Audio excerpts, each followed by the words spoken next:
మాజీ ఎమ్మెల్యే జోగు రామన్న అవినీతి చరిత్రను ఎపిసోడ్ల కొద్దీ వివరిస్తామని డీసీసీబీ చైర్మన్ అడ్డి భోజారెడ్డి అన్నారు.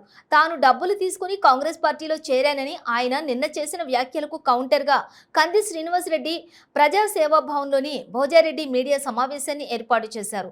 ఈ సందర్భంగా ఆయన మాట్లాడుతూ పదవి అధికారంలో కోల్పోవడంతో రామన్న మతి భ్రమించి మాట్లాడుతున్నారని విమర్శించారు. రాజకీయాల్లోకి వచ్చే ముందు జోగు రామన్న ఆస్తులెన్ని, తన ఆస్తులెన్నో బహిరంగ చర్చకు సిద్ధమా అని సవాల్ విసిరారు.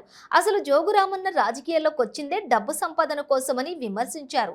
రిమ్స్ లో అడ్డగోలుగా ఉద్యోగాలు అమ్ముకున్నది నిజం కాదా అని కూడా సూటిగా ప్రశ్నించారు. రామన్న అవినీతి చరిత్రను ఎపిసోడ్ల కొద్దీ వివరించినా సరిపోదని ఆయన అన్నారు. నీ చరిత్ర ఏంటో ప్రజలకు బాగా తెలుసునన్నారు. కాంట్రాక్ట్ ఉద్యోగాలు, ప్రభుత్వ ఉద్యోగాల ట్రాన్స్ఫర్లలోని లక్షలాది రూపాయలను తీసుకున్నది నిజం కాదా అని ప్రశ్నించారు.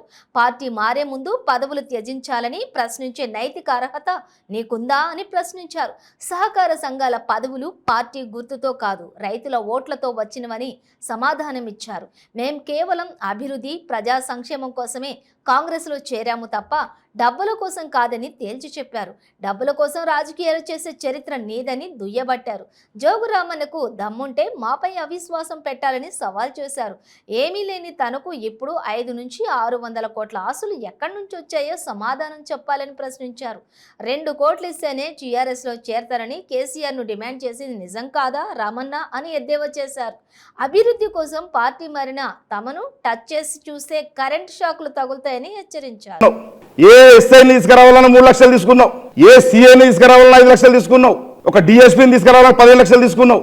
ఈరోజు ఒక తహసీల్దార్ని తీసుకురావాలంటే 3 లక్షలు, ఒక ఆర్డీఓని తీసుకోవాలంటే 5 లక్షలు. ఇక ఫారెస్ట్ మంత్రి ఉన్నప్పుడైతే ఈ రాష్ట్రాన్ని దోసుకుంటే వసూలు రాజాగా చెప్పి నేను పక్కకు పెట్టడం జరిగింది. ఇటువంటి చిల్లర రాజకీయాలు డబ్బుల కోసం చేసిన వ్యక్తి వీరు.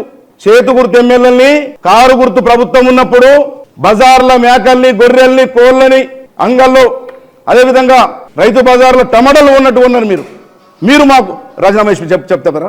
గుర్తు మీద, చేతు గుర్తు మీద పెరిచిన ఎమ్మెల్యేలని రాజీనామా విషయం మీకు ఆనాడు ఉందా? రాజీనామా మీరు చేయించారు ఆనాడు, మమ్మల్ని రాజీనామా ఏమంటారు? నీకు అసలు సహకార బయల గురించి గుర్తా? సహకార చట్టంలో గుర్తులు ఉంటాయా? సర్పంచులకు గుర్తులు ఉంటాయా? సహకార చట్టానికి గుర్తులు ఉంటాయా?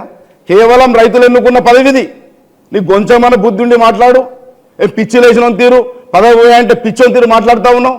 కేవలం ప్రజల వైపు పోకుండా నీ కొడుకును కానీ నువ్వు కానీ డబ్బులు, పార్టీ నుంచి వచ్చిన డబ్బుల్ని మేము ఎట్లా ఐదలా పంపించాలా, మేము ఎట్లా మా ఇళ్ళలో పెట్టుకోవాలా, గది ఆలోచించి ఓడిపోయినావు కానీ, వచ్చిన డబ్బుని ఖర్చు పెట్టక ఓడిపోయినావు కానీ, ఇజల్ అది మేము ఓడిపోయినాక నీ పార్టీని వదిలితే ఈరోజు అంటే డబ్బుల గురించి మాట్లాడితే ఇజల్ 500-600 కోట్ల ఆస్తి ఎట్లయింది? ఒక్క పారి నేను హైదరాబాద్లో ఇజల్ 500-600 కోట్లు నీకు ఆస్తి ఉంది. ఏ రూపంగా సంపాదించను నువ్వు? మాకు అది ఆదిలాబాద్ ప్రజలకు జవాబు చెప్పాలా. రేపు నీ యొక్క దీపావళి కష్టం నువ్వు చెప్పు. రేపు నీ చెంచాలతో మాట్లాడేకు. చెంచాలతో మాట్లాడితే ఒప్పుకోము. దమ్ము ధైర్యం ఉంటే అడ్డి భోజరైనట్టు ఉన్నాడు. మొన్నటి నుంచి నువ్వు నన్ను తీస్తా, నా ఫ్యాక్స్లో అవిశ్వాసం పెట్టి తీస్తా అంటున్నావట. నీ తన ధైర్యం ఉంటే తీయు. పోస్టుల కోసం ఆశించలే. 20 ఏళ్ళు ఏ పోస్ట్ లేకున్నా, అధికారం ఉన్నా లేకున్నా ఏం పడున్నాం. నీ తన రూపాయి దిక్కులేని నన్ను ఏం పడున్నాం. అంతా మేము కలిసి, మా టీం కలిసి నిన్ను ఈడికి తెచ్చింది, మంత్రి దాకా తెచ్చింది. ఆదిలాబాద్ ప్రజలు నిన్న భోజరెడ్డిని తిట్టినాడే నువ్వెంత నీచును అని ఆదిలాబాద్ ప్రజలు అనుకుంటున్నారు. నువ్వు చెప్తావు పార్టీ మారుడు, నాకు చెప్తావు పార్టీ మారుడు. టీఆర్ఎస్లో మారతందుకు టీడీపీ నుంచి ఆనాడు కేటీఆర్ గారితో 2 కోట్లు ఇస్తేనే నేను జైన్ అవుతా, లేకుంటే జైన్ కానన్న వ్యక్తివి నువ్వు మాకు నీ చరిత్ర చెప్తావా? ఈ ఎన్నికలు, పెయిన్ ఎన్నికల్లో కూడా మొత్తం డబ్బులు నీకు 2 కొడుకులు నువ్వే పంచుకున్నారు. నువ్వు ఎట్లా డబ్బులు సంపాదించినావు? నీ చరిత్రను రేపు మొత్తం మేము రేపటి నుంచి స్టార్ట్ చేస్తాం. వారం రోజుల దాకా నీ చరిత్ర పూర రాస్తాం. Episode 1, episode 2, episode 3 Ramayanam Mahabharata రాసినట్టు నీ చరిత్రను రాస్తాం. మమ్మల్ని కానీ, మా కాంగ్రెస్ పార్టీని కానీ, మనం మా ఎంబడి వచ్చిన వాళ్ళని కానీ నువ్వు టచ్ చేస్తే నీ కరెంటు షాకులు తగులుతాయి బిడ్డ. రేపు నువ్వు నీ హనుమాన్ గుడికి వస్తా అని చెప్పు. నువ్వు ఏ సమయం అన్నయ్యు నీ చెంచలతో నీకు నువ్వే మాట్లాడు. నీ తన ధైర్యం ఉంటే రేపు నీ హనుమాన్ గుడికి నీ దీపావళికి వస్తాం. నీ దీపావళినే ప్రమాణం చేస్తాం. 1 రూపాయి కంది శ్రీనివాసరెడ్డి తర తీసుకుంటే ఆ భగవంతుని ముంగర ప్రమాణం చేస్తాం. నువ్వు మా మీద ఆరోపణలు తెచ్చినావు. ఆ ఆరోపణలు ఎవరు చెప్పిండ్రు, ఎక్కడికి వెళ్ళి వచ్చింది?